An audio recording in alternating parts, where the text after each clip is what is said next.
Right, welcome to this complete army overview.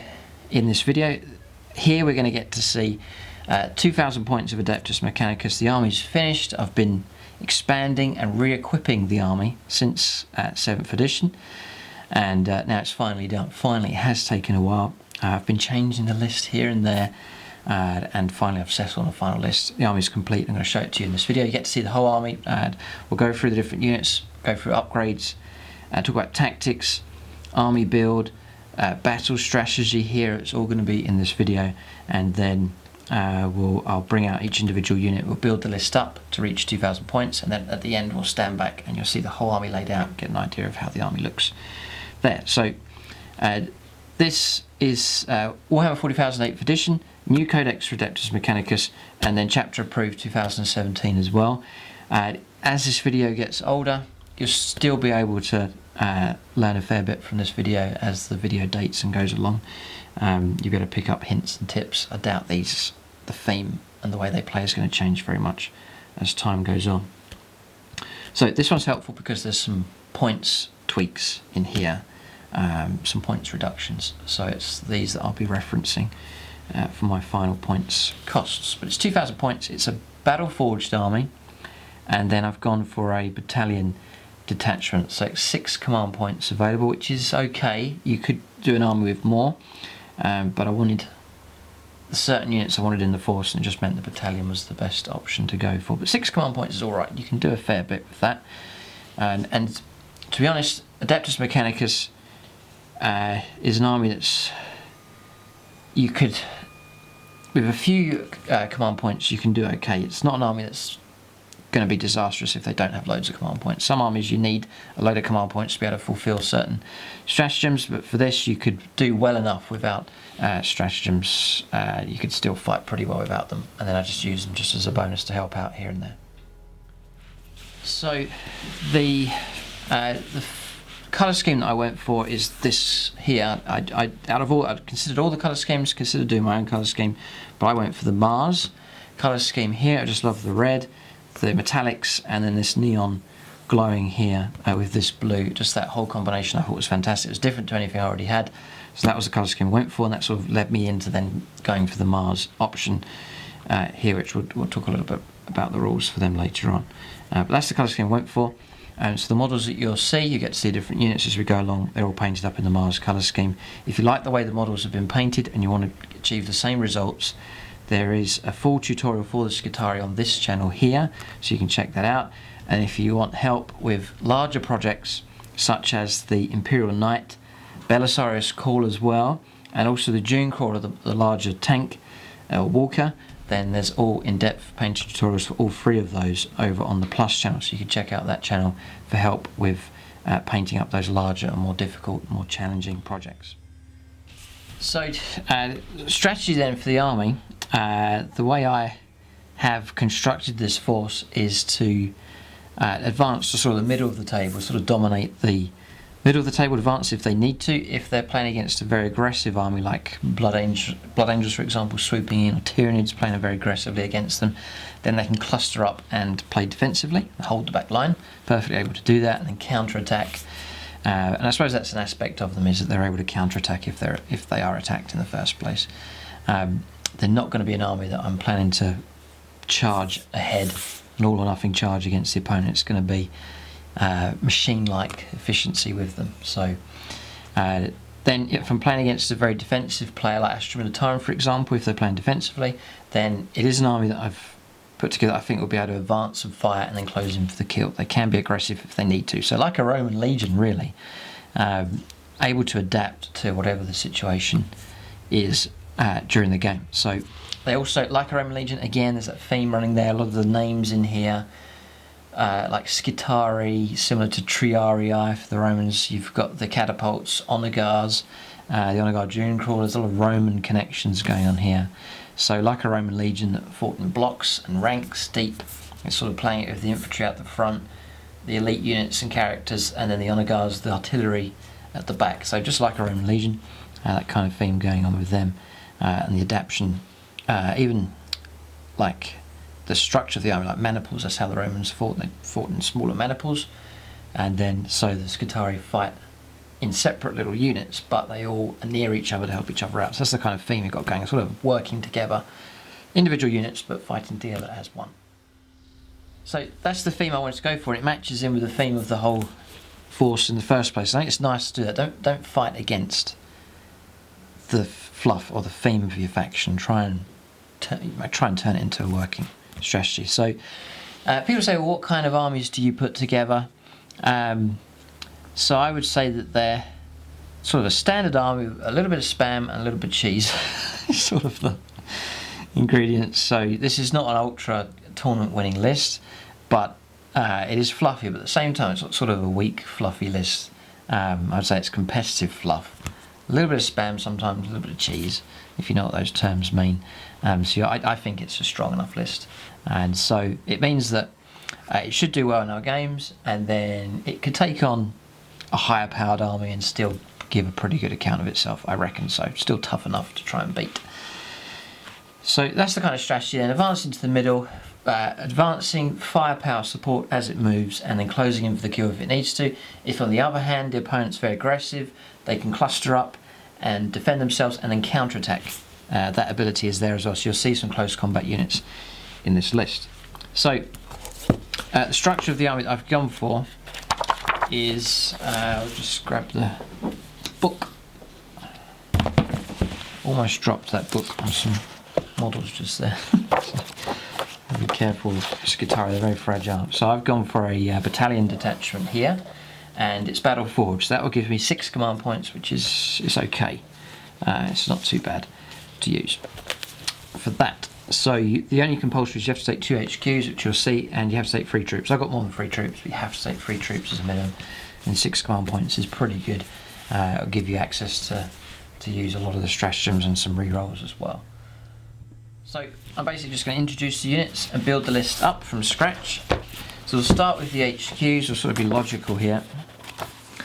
And in these, I've been doing these videos for a long time, but for 8th edition I will be talking a little bit about warlord traits you can go for, stratagems to use, that kind of thing, and sort of the way of, it'll help show you why I've chosen certain units and sort of the idea of how the army will work. So, choice number 1, this is mainly a Skitarii based army, so that's the theme that I've got going here. So, just to mention then, I should mention this first of all, because this is sort of your foundational stuff here.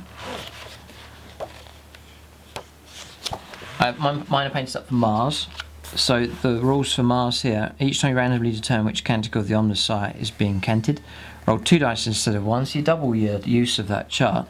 All units of this dogma receive the benefit of both results. If it's a double, then you only get the one result come through. Some of these are okay, like reroll morale, reroll ones in combat. There is one here, Shroud Psalm's pretty good. You count as being in cover. Everyone affected by that, which is pretty much the whole army apart from the knight, they all count as being in cover. So a 4-up save suddenly becomes a 3-up save. Vehicles, 3-up save becomes a 2-up save. That's pretty powerful. And now because of Mars, you're getting 2 chances at getting that 4, which is greatly increased chance of doing that. Units have +1 strength, that's not bad, and they've reroll fouled hit rolls in the shooting phase of 1 as well. So they're okay, they're not amazing, but they're helpful. So being Mars, you get access to both of those. To be honest, my favourite one is here, Styges. -1 to hit if you're over for shooting. If you're over 12 inches away, if the opponent's unit's over 12 inches away, that's pretty powerful. But Mars is alright, gaining good access to that's pretty good. Just letting you know the overall structure of the army there. So, Belisarius Quall is first with the HQ. So I've gone for him. There he is, painted up. Took a fair while. You'll see how long he took to paint over on the Plus channel. And there is an in-depth painting tutorial for him that shows you from start to finish how to paint him up. But when the model came out, I thought, yeah, I've got to get him into the force. But then for points, you know, he's an expensive HQ, and coming over from 7th, the points are already used up. But the way the points shake-up has been, the points reductions that we've seen for 8th edition I think Ad Mech have been affected by some severe points reductions. That was great because that created a big hole, big gap in the points that I could afford to bring in an expensive HQ, such as Belisarius Court. So he is 240 points, according to chapter approved. So he's the central focus of the army, the main HQ for them. Brilliant stat line for him. He's got 8 wounds. 4 attacks. He can fight in combat. He's got the Omnisign axe just there, which means he'll fight at strength 6, AP -2 and 2 damage, which isn't bad at all. The Arc Scourge is pretty good against vehicles. He'll fight at strength 10, AP -1 and D3 damage when fighting against vehicles. So that's okay. It's nothing utterly outstanding, but he's alright. He can fight pretty good. Pretty durable with the 8 wounds, toughness 6. He has the ability to self-repair, D3 lost wounds a turn, fantastic, can heal himself. He's got the 5+ invuln save. You can, and this is the good one, Archmagos, perfect for Mars here. Remember on Mars you're getting 2 rolls in the Canticles chart. Whilst he's on the battlefield you can add or subtract 1 rolling on the table. So now, that makes Mars utterly fantastic. You could, whatever results you roll, say you do roll 2 doubles, you can plus or minus 1. So one of them you can plus, one of them you can minus, and you'll still get your 2. If you're next to a result they really like, you can plus or minus onto it. So amazing flexibility there. So that is an excellent result having him. Then Master of Machines. If he's within 3 inches at the end of his movement phase, he can repair an Imperium model. So it's a wound. Restored. It's any Imperial model. So that includes the Knight. Or it could be a Leman Russ, if you're taking allies, for example. If it's Adeptus Mechanicus, which is all this stuff, then it's D3 lost wounds. So it's very, very, very good. And then what's even better for him, Lord of Mars, you can reroll hit rolls in the shooting phase, not just ones, but reroll all hits for friendly Mars units within 6. Yep. So that's an amazing bubble as well. So his sphere of influence, the ability to repair, the support that he can give, a little bit of combat help as well, because not the infantry units, for example, aren't that powerful. I think Belisarius Court is a fantastic addition to have. So there he is. Now, that's him. He's the more expensive. Usually the armies I do, there's one expensive HQ and there's a supporting HQ, so you end up, that's cheaper, so you end up not spending too much of your overall points on HQs. So that's him. I'll put him just there. So then the second HQ is much the same kind of idea as him, it's just doubling it up, and that is to take the Tech Priest Dominus just here. So it's like a miniature version of him. 5 wounds instead of 8, still got 3 attacks, 2 up saves still, Belisarius Court by the way, 2 up save, durable enough, still comes with the 5+ invuln, still has Master of Machines, exactly the same as him, so it's D3 wounds recovered there, so that's available for him as well. And then he can repair himself, his D3 lost wounds, so it's a brilliant HQ, really is good. And reroll hit rolls of 1. So if something happens to him or he's too far away and he's somewhere else, then at least units will get reroll 1s in the shooting phase for him. So I think it's a great addition to have. And I usually give him a relic. Just giving you the exact loadout that I'm playing at the moment. This is, I might experiment with different ones here, but I usually give him the red axe. The red axe means that he gets, replaces the Omnisign axe, he gets +1 strength, so he'll fight at strength 5, AP -5, which is horrific, and 2 damage, which I think is pretty good. That's just a free upgrade, just there. So I usually give, you can't give a relic to him, he's fixed with his upgrades, but he can take it. So I can usually give him the red axe, but I may well experiment with different options for him. The weapon loadout I chose for him is the Macro Stubber, which is pistol 5, so you can fire it in combat. It's range 12, you can just pick up a few wounds here and there. It's strength 4 and AP -0 and 1 damage. It's okay, it's just a cheap upgrade. And then the main gun, which by far I thought was better, was the Eradication Ray, which is range 24, heavy D3, strength 6, AP -2, 1 damage, And then if you target enemies within 8 inches, it's AP -4 and damage of D3, which is it's pretty nasty, potentially pretty nasty. So that's the weapon I've taken. And again, not utterly devastating. Not devastating, I don't think, in combat or with shooting, but generally okay. And then the bonuses that they grant: the ability to repair vehicles and reroll ones and so on. I think it's a great HQ, and the cost is 127 points. So a cheap HQ and pretty good. And it's handy having a second HQ, you know, second in command. Just there. Now, talking of command, I'm pretty sure I can do this. You don't have to take Belisarius Cawl as your warlord. And I thought of a fluffy way as trying to justify this. I could choose him as my warlord, and if I do, I then gain access to warlord traits. I've been thinking about this recently. I think this is how I'm going to play it. So if I do take Belisarius Cawl, he has to take Mars trait here, the static SARM code. It means it's 3 inches added to his aura abilities. So for example, that 6-inch range for reroll hits for shooting, it becomes 9. That is pretty good, so I may well go for that.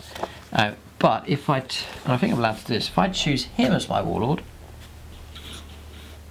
then I can gain access to these, and I really like Necro Mechanic. Each time your warlord uses an ability to repair a friendly model, which is what he's able to do, you regain an additional wound.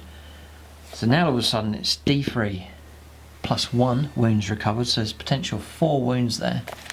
And then, talking about stratagems, if you then link that in with Tech Adept, the character that used an ability to repair a friendly model, the character can immediately attempt to use this ability again. Can even use it to repair the same model. So all of a sudden, say you've got one of these walkers here, it's taken a whole load of wounds, he could, with that stratagem and that warlord trait, repair twice, and then restore D3 plus 1 wounds, and then D3 plus 1 wounds again. So potential 8 wounds he could restore in one turn. And what's also very, very helpful is the ability to repair the knight. Usually 1 wound he could restore per turn, which is not very much for that many wound model. But all of a sudden, if he's able to repair twice and then plus 1 each time, he'll restore a guaranteed 4 wounds a turn if you use that stratagem. And that is 4 wounds a turn is a lot more helpful than 1 wound a turn. So I may well be tempted to make him the warlord. And the fluffy way around that is to say, well, Belisarius Cawl, he's training up him to be a warlord, and he's handing over command to him during that battle, and he's like the warlord under the watchful eye of the master who's stepped back to let him have a go. So they could reason it kind of that way. But I may well do that just to take the best advantage of the rules. By all means, leave your own comments and feedback if there's certain combinations that you go for that work really well for you. And then if read through the comment section, see what experienced Ad Mech players are saying. You can gain a lot of insight from their perspective as well. If I've done that wrong, then by all means say that in the comment section. I'm sure I'm allowed to elect him as my warlord and then take that warlord trait, the Necro Mechanic. So that's the HQs. I've talked about them a fair bit, but they are a very, very important part of this force. They're hard to target. Cawl's 8 wounds, he's 5 wounds. They can't be picked out unless it's snipers, so I can bury them in amongst the army, hide them behind the vehicles, and they can just repair and enhance the force, staying out of trouble and only charging in if they really need to, and if they should come out of it alive. You know, they're not throwaway units, they're ones that should be surviving towards the very end. They should be. So that's the plan with them. So that's the HQs covered, and they're a very important part of the force.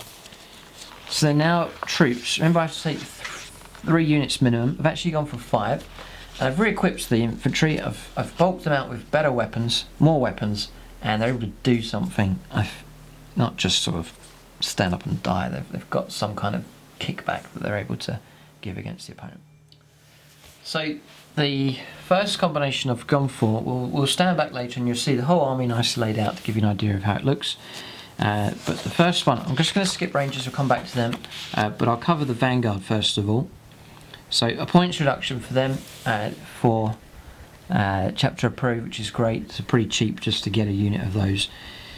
So the conundrum that I've had is I used to like going for larger units of like 10. Then people are saying, well, that's not very good for morale. If you take a load of casualties, your morale's going to be a problem. But then you, at the other end of the the argument was burying your heavier weapons inside a large unit, and then it's harder for the opponent to try and kill the better value models. So I have gone for a mixture now. I've got this unit's large, and I've got 2 medium sized and 2 small. So I've got a mixture. The Vanguard is a larger unit. I've gone for a full-sized unit of 10, just here, and slightly re-equipped as well. Big fan of the Vanguard. They're beautiful infantry. They're really nice. And for full unit breakdowns and covering all the different options, check out the tactics videos for these different units here, and then you can get a lowdown on all the different units in more of an in-depth video. That's the tactics videos on the channel here. So Vanguard, 4 unit of 10, and the weapons I wanted to feature on here was the deadly plasma caliber. It is expensive. It's range 18. Which matches the regular guns for these guys, the radium carbines. Range 18, assault 2, so 2 shots each. That's going to be 6 shots from that unit. I've got 3 of them. AP -3 and then 1 damage. And if you over supercharge them, it's strength 8, AP -3 and 2 damage. And if you're only 1s, then the bearer is slain. But remember, with the HQs, you roll a 1. This guy can grant reroll 1s, and Belisarius Score reroll hits in the shooting phase. That really helps out models like this to try and avoid being slain with their plasma weaponry. So this is like a counter attacking unit with their shooting. So a nasty unit turns up, gets too close to the main battle line. These guys can move out, and I can fire them at strength 7 -3, or I can overcharge them. Helpful against things like the other day, fired them at a dreadnought that got too close, and they helped. Well, they took it out in 1 round of shooting. So that's a sting in the tail for these. I'm expecting the opponent to target them, so I want these extra models here to absorb the damage. There's 6 models there to absorb damage coming through to protect these 3. Then the leader, just to give him a bit of anti-tank ability, I've taken the arc pistol, which isn't bad at all. It's 1 shot, pistol 1, strength 6 -1, and damage against the vehicle is D3, so pretty good.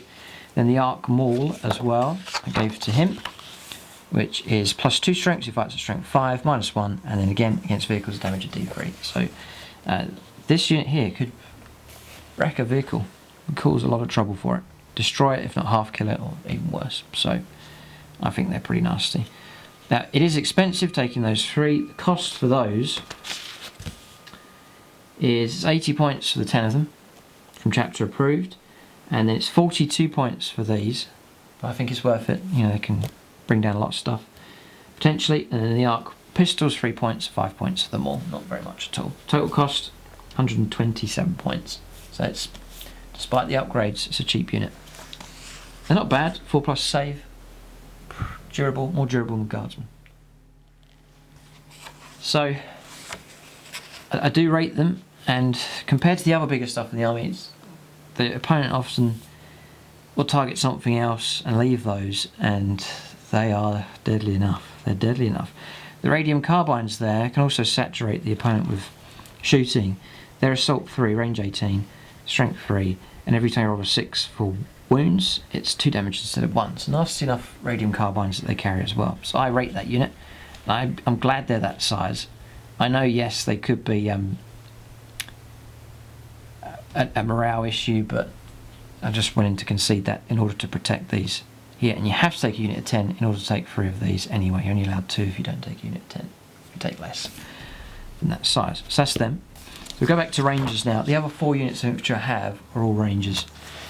So we'll go for there's 2 units. There's 4 units, 2 of them the same, 2 of them the same again. It's a repeat of each, as you'll see. So the first one here, this is a new unit here that I've not featured before. So this is a brand new addition. It's a smaller unit here of these guys. 1, 2, 3 regular Rangers with their galvanic rifles, no upgrades at all. But then taking 2 of these Transonic arquebus weapons here, one of the ultimate snipers for infantry in the game. of 40k at the moment. Pretty nasty here. We'll check out the rules for them. They're expensive enough, small unit, but pretty expensive for those. They work out 25 points each to take these, but it is a pretty nasty weapon. Transonic Arquebus then, 60-inch range, unbelievable range. Heavy one, strength 7, so you can target vehicles no problem. AP -2, which is very helpful, and then D3 damage. This weapon cannot be fired if the model moved during the movement phase. You've got to remain stationary with them, so you sort of set them up in a nice position just to sit there for the whole game. This weapon may target a character, even if it's not the closest enemy unit.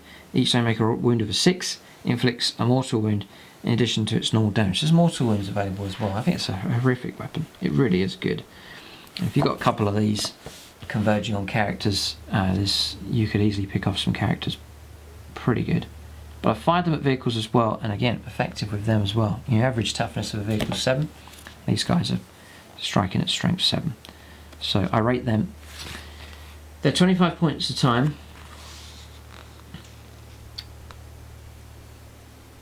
So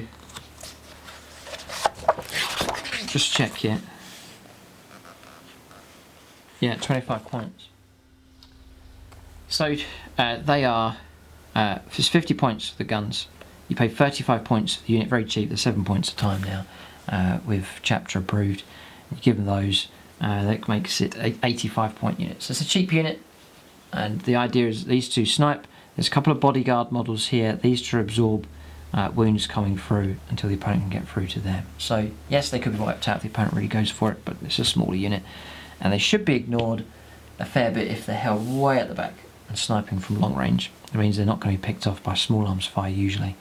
The opponent's going to have to use a flyer to flush them out at long range, or use some long range artillery or something to get rid of them. And usually that kind of firepower is dedicated against your other tougher targets. So it's them, and I did say I repeated it, so I've gone for a second unit here. And you can imagine, hoping the situation is that these snipers gang up on a character of some kind, and if they're nearby him, re-rolling to hit with their shooting makes them even more accurate. 3+ to hit re-rolls, pretty deadly for these weapons. And again, happy enough to fire them at vehicles, no problem at all.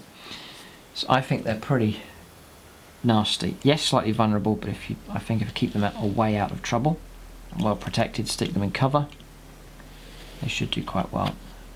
And for example, put them in cover, the 4-up save becomes a 3-up save, and then with that shroud psalm, all of a sudden they've got a 2-up save. So you could potentially make them pretty well protected on the battlefield.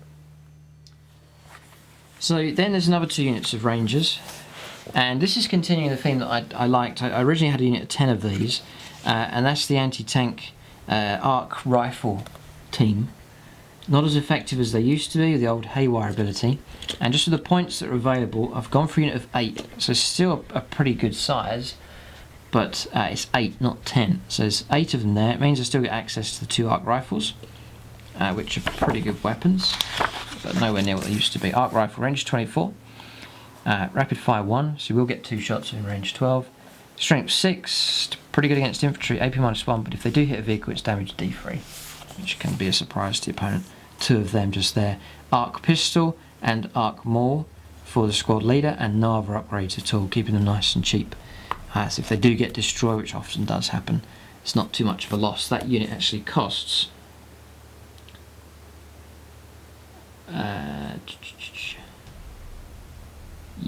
that unit costs, I've got 51 points here because I originally had them as unit of 5, and then you add on 21 points to that to pay for your extra 3 guys, just there. So that's the overall cost of them, but cheap. Yeah, no, very cheap. 72 points for a unit of them. And so with the remaining points I repeat the same sized unit again, another unit of 8. Now, as you'll see it later on, we lay the whole army out. The infantry have really bulked out for this army. They've nicely increased in size, which looks nice, nicely balancing the army. And for a Roman legionary style, you want waves of these red cloaked infantry. So 1, 2, 3, 4, 5 pretty healthy sized units, and I reckon pretty well equipped. So I'm not expecting them to work wonders, but I'm expecting them to chip in to help out the rest of the army with their firepower. Even the galvanic rifle itself isn't bad. They were hitting on 3+. Its range 30. Yep, so your rapid fire is 15-inch range, pretty good distance, strength 4. If you do roll 6 to wound, it hits a resolved AP -1. So even that weapon's not bad at all. It's better than a bolter, slightly. Yet better range, and potentially a little bit of AP -1 if you roll well enough to wound as well. So the galvanic rifle's a decent weapon, and cheap. They're 7 points a time. So that's the infantry. You can see the infantry just there. They bulk the army out nicely. Nice droves of them there, just like the Roman Legion, which is great. And then the HQs, you can see, you can hide behind them, intermingle amongst them, granting the benefits, staying well protected by that nice screen of infantry. And then the infantry themselves, I've upgraded them, re-equipped them to be able to help do something. Nothing amazing from them, but to help grind wounds down with their different selections of weapons. And I think it's a nice representation of the different options that are available: the arc weaponry, plasma, and then also the sniper Transonic arquebus weapons as well. So very happy with how that's come out. And that's all thanks to the points reductions through the new codex, and then also through chapter approved as well. So, I mean, just by way of comparison, the old Ad Mech army that I had was 2 units of 10 infantry. So it's a vast difference that's taken place. And no HQ, never had any HQs.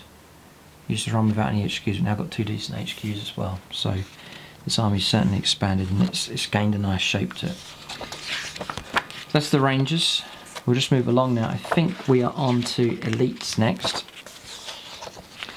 Now, these two Elites, the Rush Stalkers and the Infiltrators, a lot of people are not fans of them, but I think they're okay if you use them well. I think both can be pretty effective. Rush Stalkers, a lot of people have written them off, saying they're nowhere near as good as other units. Infiltrators have taken a knock as well, but I still rate both of these. I think they're helpful enough. I've sort of changed the battlefield role of one of them in particular. It's proved pretty effective so far. So we'll cover Rush Stalkers first of all. So I have gone for a unit of 8 of these. So there's 2, 3, 4. For close-ups of these models, check out the Tactica videos, because I zoom right in and then it'll give you a nice painting reference for them. Just add these in. It's quite a size to have 8 of them, but I think you need a larger unit.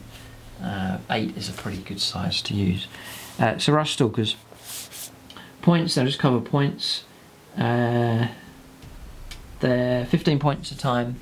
I've then paid 3 points for the Cord Claw, and then I've paid 2 points for the Transonic Razor just there. That makes them 20 points each. So the unit of 8 is 160 points. Now that's a pretty good reduction. There used to be a lot more than that. There are, in 7th edition, it's about 260 odd points, I think. So a massive points reduction for them. So yes, they're not as good as they were, but there's been a points collapse with them, which is great. 160 points for this unit. That's a cheap unit. That is cheap. It's well below 200 points. So it's a cheap unit. If I lose them in a game, they get blown away. It's not too bad a blow. There's 2 wounds each there, so 16 wounds the opponent to try and get through. The 4-up save's okay. It helps them out to some degree. Now, what's great about these is their speed. They're 8-inch move. Their wounds is pretty good. 2 wounds. They're 3+ for shooting, but they can't shoot with anything. 3+ for weapon skill. And what's great about them is they have 3 attacks. As standard, the leader has 4. There's tons of attacks for these. Loads and loads of attacks. 25 attacks on the charge for this unit. Now, the key with these is if they can charge and get to go first. If they're hit by a nasty unit in combat, they'll melt away. But if they get to go first and strike first, they can cause trouble. And I think they're more effective against the more elite the elite units that your opponent has. So they would do well against things like characters with any type of save or invuln save, because the wounds that these guys cause is mortal wounds, which will ignore armor, no matter how good your armor is, and it'll ignore invuln saves as well. So you may have an opponent that's got a 2-up save, a 3-up invuln save character. These guys will cause a lot of trouble for them. And I charged them in recently to unit of Thunderhammer Terminators, the 3+ invuln save, and they did extremely well. They really do good. The other great thing about them is the Cord Claw causes D3 mortal wounds, and then mortal wounds overflow. So that will knock up the wounds on a character, or for example, if you're fighting against Terminators, you cause D3 mortal wounds, you roll a 5 or a 6, you cause 3 mortal wounds, yes, you'll kill a Terminator, and that spare wound will overflow onto the next model. So that's the power of mortal wounds. So you can take 5 of them. I've gone for 8. I think 10 was a bit too much, and just the balancing of the points, 8's a nice size. As I said, plenty of attacks. So the way you work this here is the Cord Claw is the deadly one. One of your attacks, so that means a total of 8 attacks. 1 attack per model, 8 attacks. We'll be using that. You roll to hit, roll 3s to hit, so say 6 of them will get their hits. Then if you roll for wounds, you roll for wounding as normal, which will be strength 4, but if you roll 6 to wound, it's D3 mortal wounds.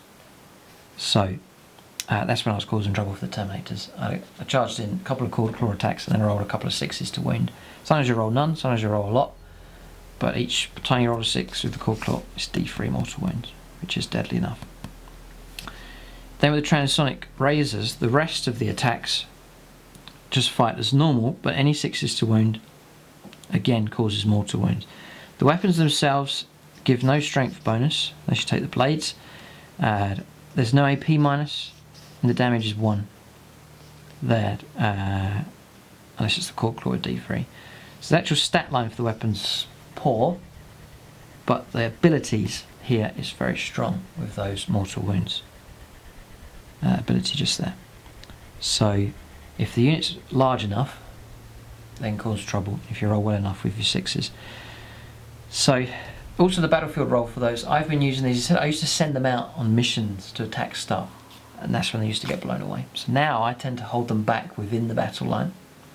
The opponent usually prioritises other targets, other heavier targets. They get ignored, and then when I need them for combat, they burst out 8-inch movement, charge in, and they're good at counter-attacking. You know, Terminators turn up right near your battle line, send these guys in, and they will cause trouble.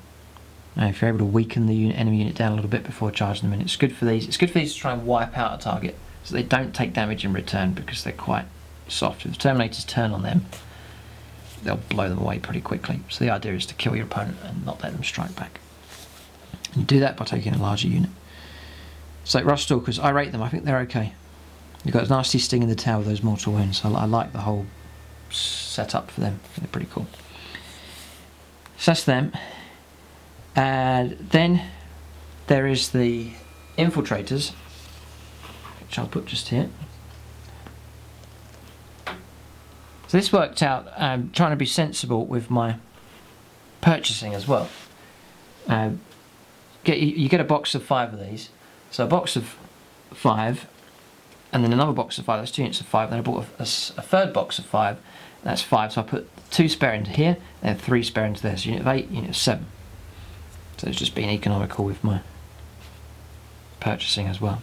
But I really like 7, because when they deploy, have him in the middle and surrounded by these guys, it just looks cool. So 7 of them, which is again nice size, not too big, not too small. So that nice. I think 5's a bit too weak. You take a couple of casualties, you've not got much left. You take a couple of casualties here, which is not ideal, but still you've got a hefty, or a sensible sized unit. Just there. So with the Infiltrators then, they fight slightly differently. For these guys, it's saturation of hits coming through. It's just 2 attacks for them and 3 for the leader. So 14, 15 attacks for those when they fight in combat.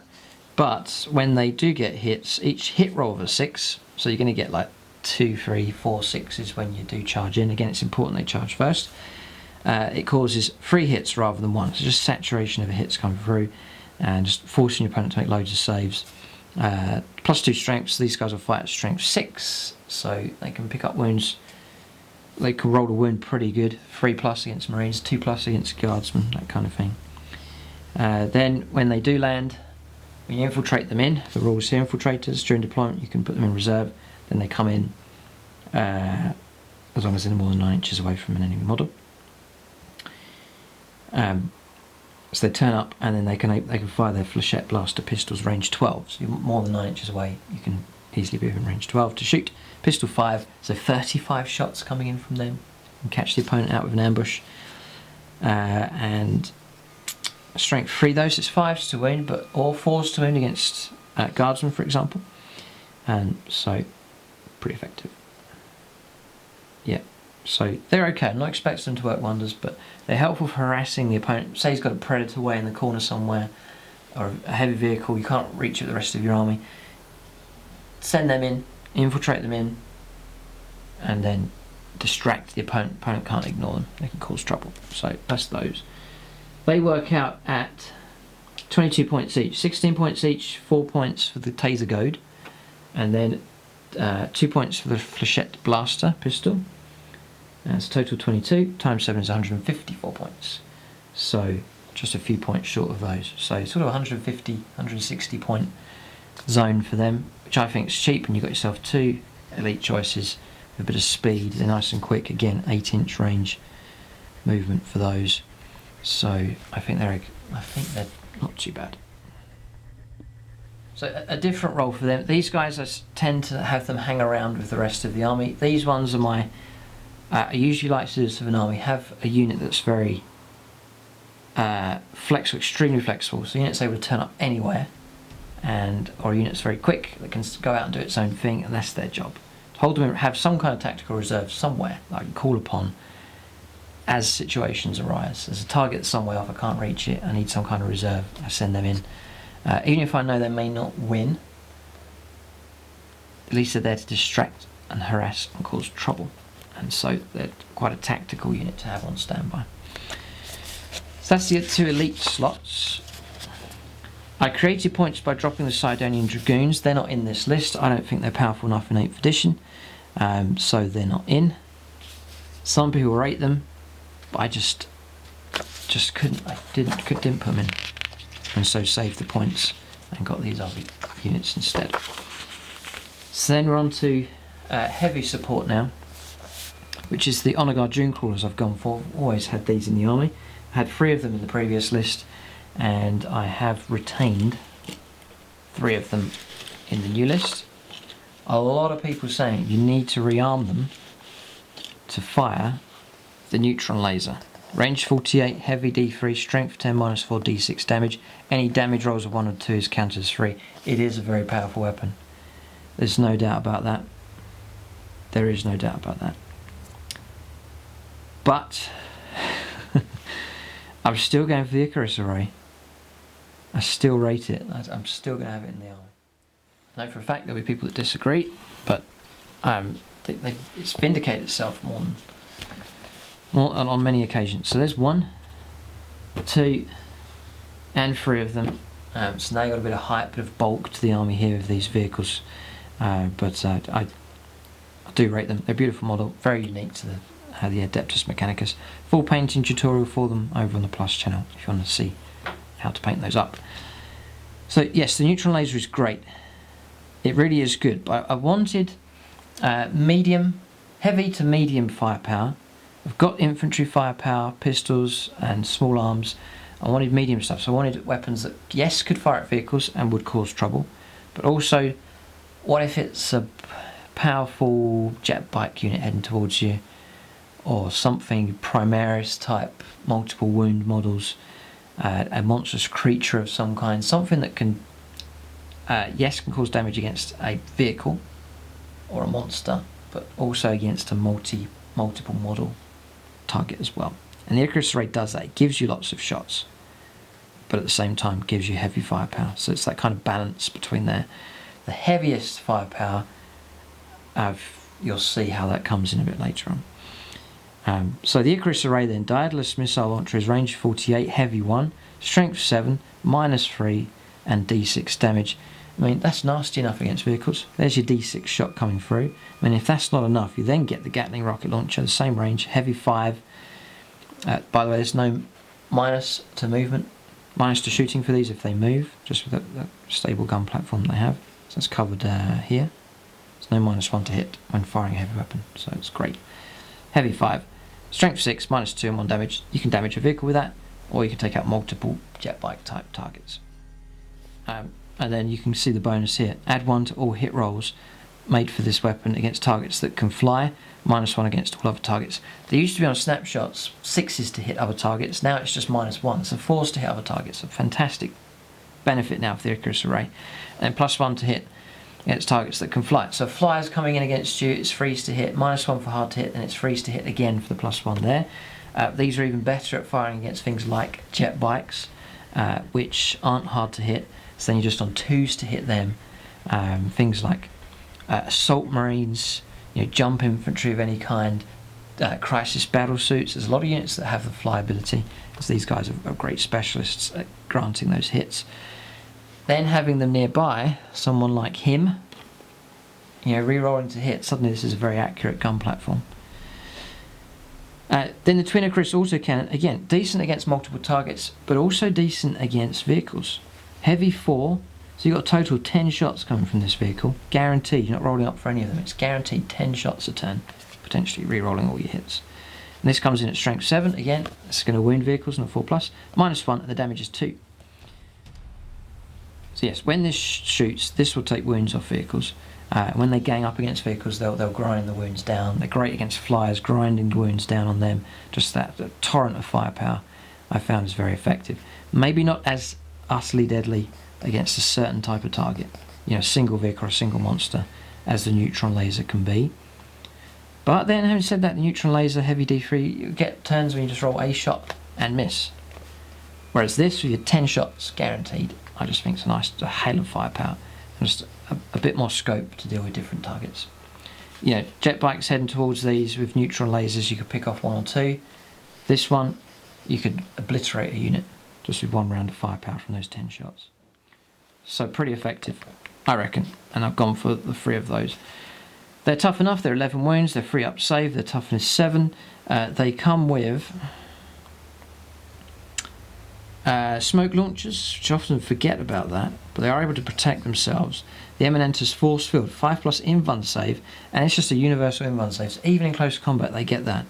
And then you can reroll invuln saves of 1 if they're within 6 inches of another Dune Crawler. So I usually keep them clustered together near the HQs for repairs, and the invuln save, it all adds up to pretty good durability on these. They often survive towards the end of a game. And there's times when this one's been knocked down to like 2 wounds left, 3 wounds left, and then with the use of that stratagem warlord trait, the Dominus has repaired. There was a game where I repaired 8 wounds in a turn, and it was just, the opponent was so disheartened by it.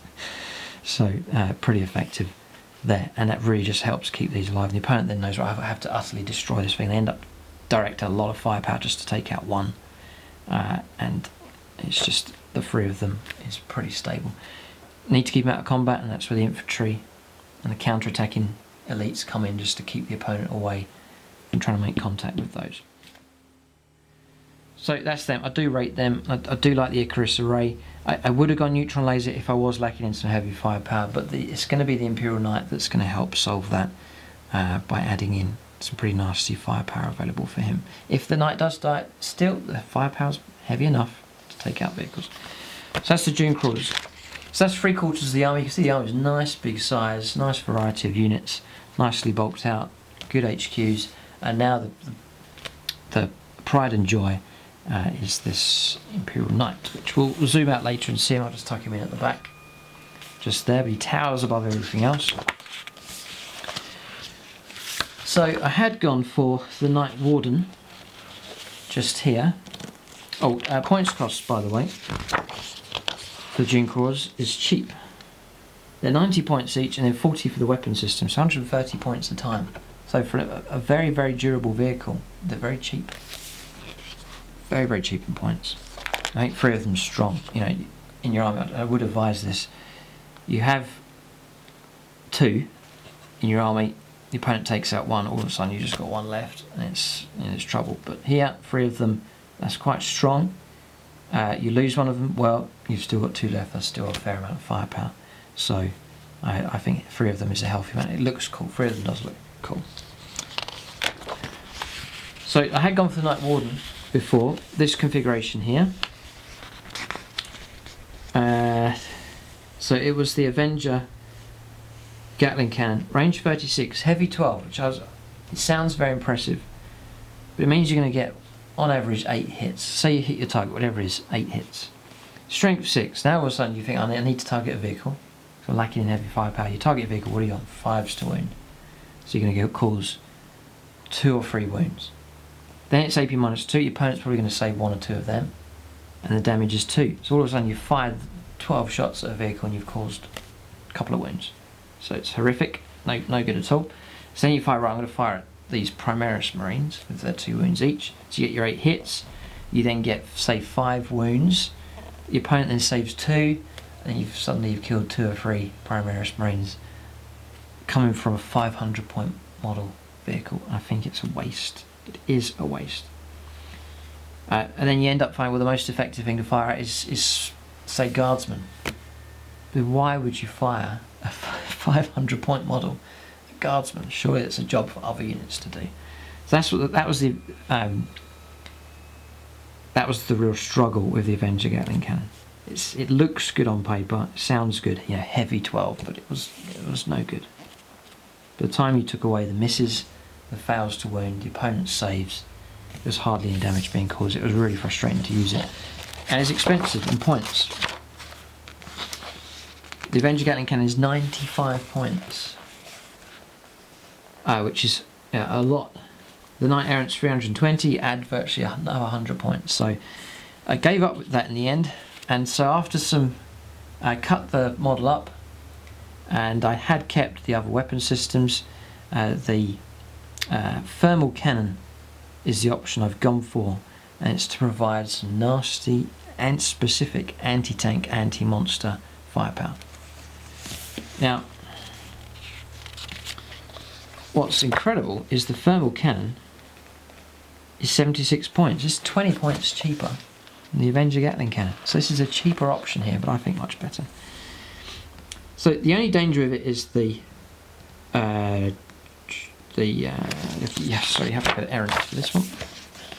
Thermal cannon, 36-inch range. If he's on the move, he moves 12, you're going to get to him 36 quickly. So that's not an issue. 36-inch range is not a problem. Heavy D6 is the only issue. Yes, you could roll a 1 and it becomes a one-shot weapon, but you could equally roll a 6, and 6 shots is utterly deadly. So you're on freeze to hit. Strength 9. So you're on freeze to wound most vehicles, which is fantastic. AP -4, you're going to glide through the armour of most vehicles, and the damage is D6. And if you're within half range, which is actually range 18, then it's 2 dice for damage. Now, again, playing a game, fired at a vehicle the other day, did get that 6. Got the 4 hits out of 6 come through. The wounds then came through, and it was 3d6 damage, and for each of those I was rolling 2 dice, choosing the best, and destroyed a tank in 1 turn.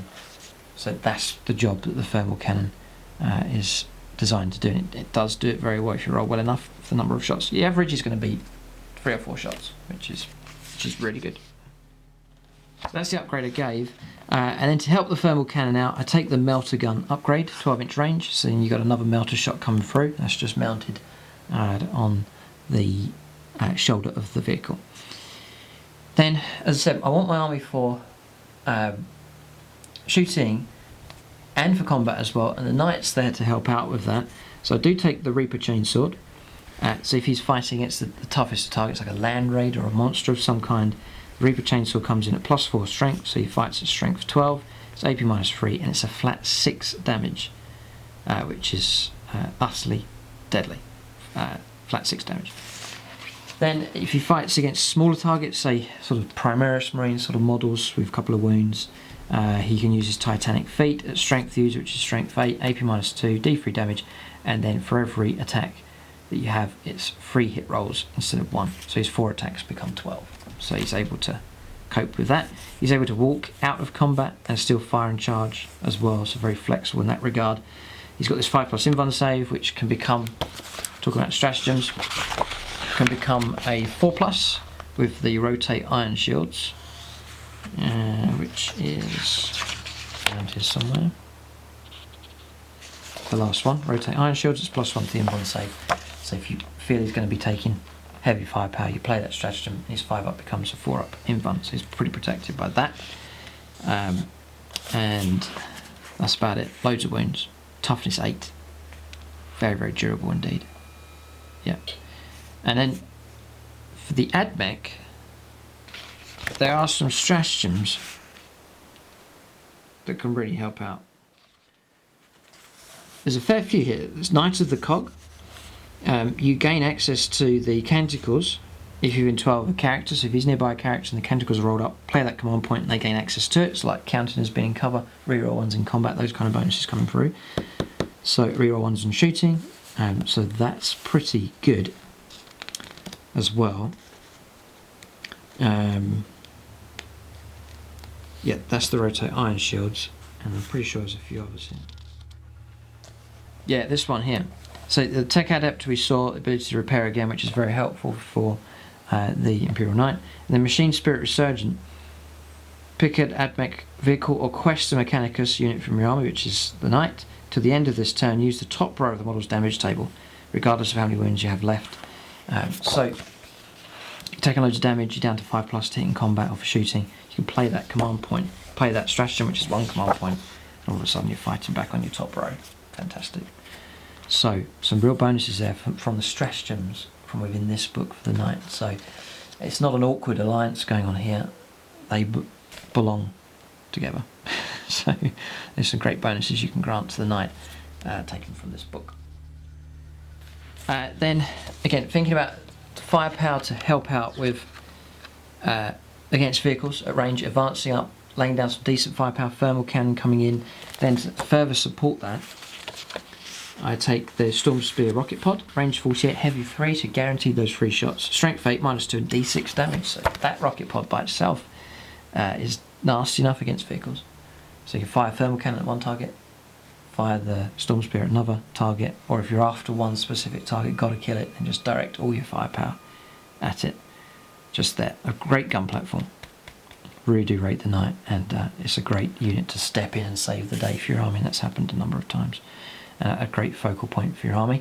The great thing is that the infantry are cheap, the vehicles are cheap, the elites are cheap, the HQs are reasonable enough, and so you can build out a nice big force and still have the Knight in there, and the army's still big. This army looks pretty big when it's all laid out, which is great. So overall cost then, the Knight Errant is 320 points, 45 points to the rocket on top, the Storm Spear rocket pod. The Reaper Chainsword's 30 points, the Thermal Cannon's 76, and the Melter Gun's 17. It's 488 points, nicely below 500 points for this model. Yes, it is a blow if it dies, but it takes a fair bit of effort for that to happen.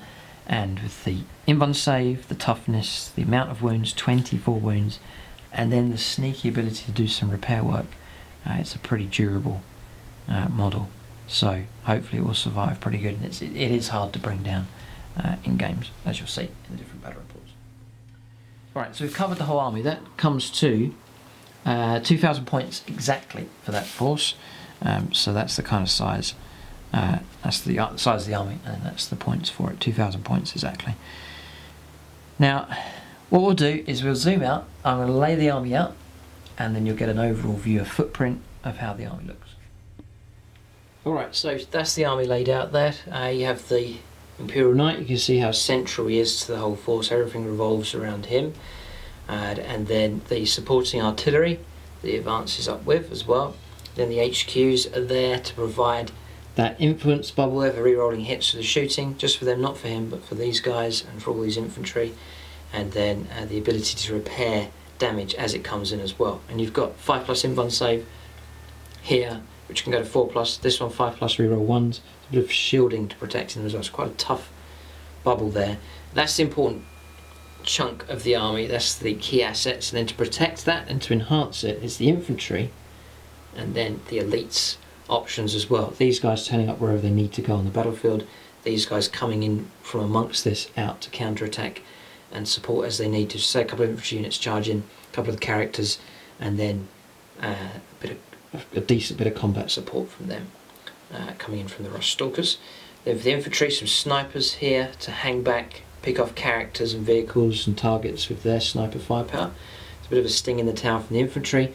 the nasty plasma caliber unit as well, the Vanguard, and the 2 units of Rangers giving support and providing a nice screen to protect all of this as well. So imagine opponents coming aggressively, Geniuses pouring in, or jet bikes, or Blood Angels turning up. You have your valuable assets here, and then screened by the cheap infantry that if you lose them, well, it's not so much of a problem. They're very cheap, they bulk the army out nicely. So that's the overall idea of the army. Decent enough firepower, decent protection for the main units, and then nice screen to protect them, and then able to advance, fire pretty effectively, but then also close in for the kill with decent close combat abilities available from the elites, even the characters, and then the knight as well can fight well in combat also. So that's the list. Leave your own comments and feedback. Make your predictions about this army. Plan to fight a lot of games of these. How well do you think they'll do? Put them against your own army. This is 2000 points, their 8th edition. Would they do well against you? Would you do well against them? Depending on what faction you have, leave your comments on that. Make your predictions about this force. Do you think it will do well? Do you think it will struggle?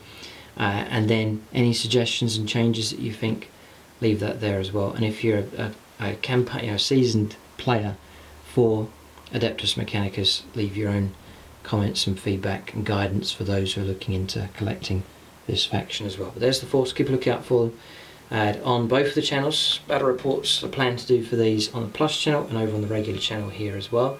Tactica videos, there's some already up on the regular channel here, and then keep a look out for the other units. Do plan to do Tactica videos for all of them. And then if you like the result that I've achieved here with these, then you can follow along the fast and effective painting tutorial on the channel here.